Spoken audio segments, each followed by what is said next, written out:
coming in at $100, we have Razer's ProClick V2. This is a right-handed productivity mouse. It's designed to be ergonomic with a 30-degree angle.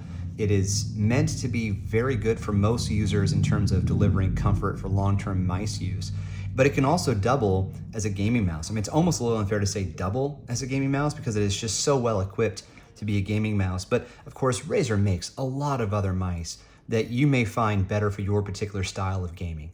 But if you're somebody who works at a desk more than you game at that same desk, you might want to consider something like this. So let's break it down. Okay, a couple of things to call out before I go through some of the intimate details of this mouse. At the same time, although it's a bit hard to find, Razer launched the vertical edition of the ProClick V2. And this is the mouse that I'm using full time. I love this mouse. Part of the reason that I like it is that I kind of have to like it. I've got an issue in my right arm called tennis elbow. It's pretty common. There's an alternate issue. So tennis elbow hits you right here. There's an opposite problem that hits you here. It's called golfer's elbow. I would imagine, although I've never had golfer's elbow, that it would probably give you a very similar pain when using a standard mouse at 30 degrees. So this is upright, I think it's 67 degrees or something like that. But anyway, this feels way more comfortable for me. So if you want a full breakdown of this, I'll put a link in the description. I did a long video about this mouse and all the reasons that I like it, and I compare it to other vertical mice that I have and that I have used over the years. Okay, the other thing is there's a competitor out there. It's the MX Master 3S, and I've been using this mouse for, I don't know, a year now, right? And I used the MX Master, or rather, sorry, the ProClick V1. I used it for a couple of years before I switched to this one. There's two reasons I switched to this one. The first is I'm a Mac user, and when my laptop is docked, it's not as easy for me to reach the trackpad, just the way my setup is. So I love that the Logitech has this programmable button right here where you put your thumb. So I can hold this button, slide upward, and it does a blowout of all of my open windows and my desktops, so it's easy for me to go find whichever window that I want. Okay, the second reason is I didn't have to pay for it. It was free from work. How do you say no to that?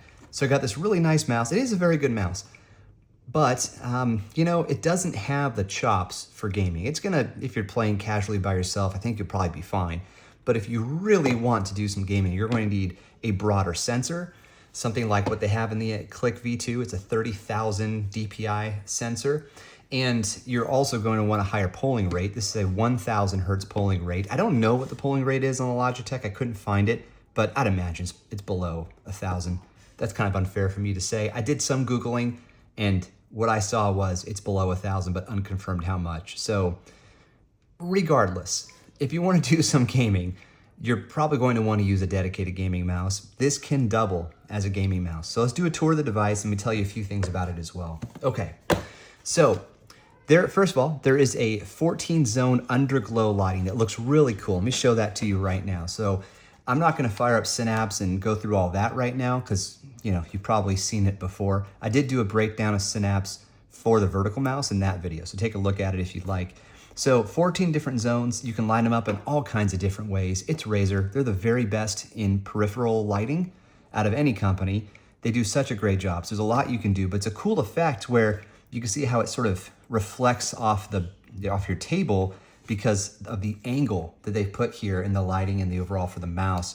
So like the bottom footprint is less than the top footprint, so it causes this lighting to happen under, which I think is really cool. They call it the full underglow, which is pretty awesome.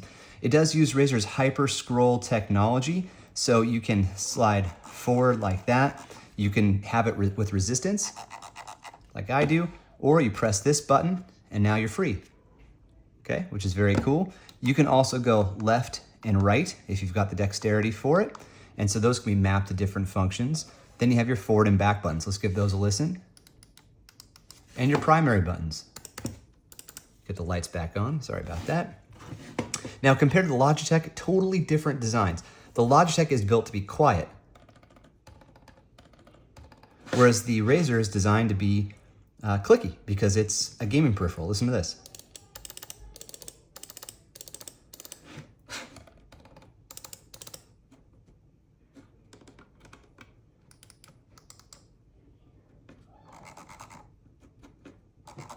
everything about the Razer mouse is just louder, more clicky, but also more satisfying. Okay, some other things to mention. You do have this nice rubber grid texture, the same thing that's found on the vertical mouse. I think this looks good and feels really good. It does actually add some additional grip, which you're going to want if you're doing long sessions, especially of gaming where you might get a little sweaty. It's on both sides, so your pinky as well as for your thumb here. And the AI prompt master. So there's a lot of AI out there, but let me just tell you that this is actually pretty helpful. So sometimes I'm writing an email or responding to a Slack message and someone's asking me, whatever it is, and I need to reply back. Sometimes I have a habit of being very literal, and over text, that can come off as being curt or maybe just rude. So what I've been doing is sometimes, depending on the situation, I'll throw what I'm going to ask into ChatGPT or Gemini. I'll say, hey, make this sound kinder or more friendly. And I've learned those tricks now, so I don't always have to throw it in there, but it's been good. So what the AI prompt master can do is you can hold down on the scroll wheel to launch the prompt master. That's the default way to launch it. There's other ways you can program this mouse to launch it.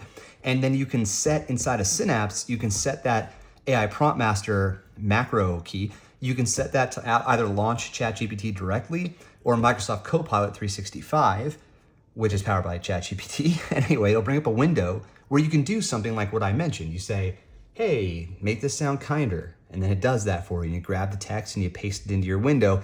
And you can do that in a little blown out window that would sit right in front of Slack or your email or wherever it is that you were in, whichever app it was before you fired up the prompt master. So it's very convenient and works really fast. So that's awesome. Okay, you do get 3.5 months of battery life, likely without the lighting.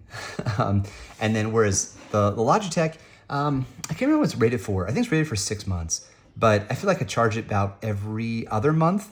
And I leave it on. I'm sure it goes into sleep mode, right, when I'm not actually at my desk, but I just leave it on. And then I get a message, and about every other month I have to charge it.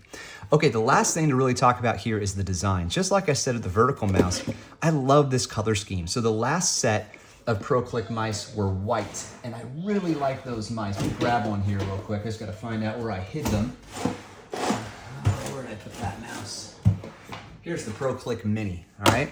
So the ProClick Mini isn't like an ergonomic mouse by any means, even though it has the ProClick moniker, is that how you say it? But it is the same colorway as the original ProClick that was this size, and effectively this shape. And I loved this white with gray, little bit of silver. I love that. I still prefer this over this one, but this looks really good, man. I love this. I love this like gunmetal gray. Same with the Razer logo and then the black on it. I think that's just awesome. I think that's so cool. There's some pretty key differences too with the material here. This is like a soft material. You can see how it's changed over time. Like it's gotten a little grimy, starting to discolor here too. I probably used it for like 7 or 8 months, I guess, before I switched over to the vertical. And it's better if I show you the vertical one. Like the vertical one's getting a little greasy, but nothing you can't clean off. I'm not concerned at all about the long-term use of either of these mice. Okay, so that's the ProClick V2. Again, if you want to see how to customize the lighting and use the AI Prompt Master, I will direct you to this video, which will be in the description. So again, $100 for a very good productivity mouse, angled at 30 degrees with all the buttons that you need, but none of the extra buttons. If you're like super into hyper productivity, you're going to want to look at a different mouse for that. And again, if you have any kind of wrist issues, I don't know about carpal tunnel, although that's probably the most common wrist issue from work, but if you have tennis elbow, maybe golfer's elbow, I'd really take a look at the vertical mouse. 130 bucks. This has been a game changer. I've used a bunch of vertical mice. This one is the best, no doubt. Okay, I hope you found this helpful. We'll see you in the next one. Cheers.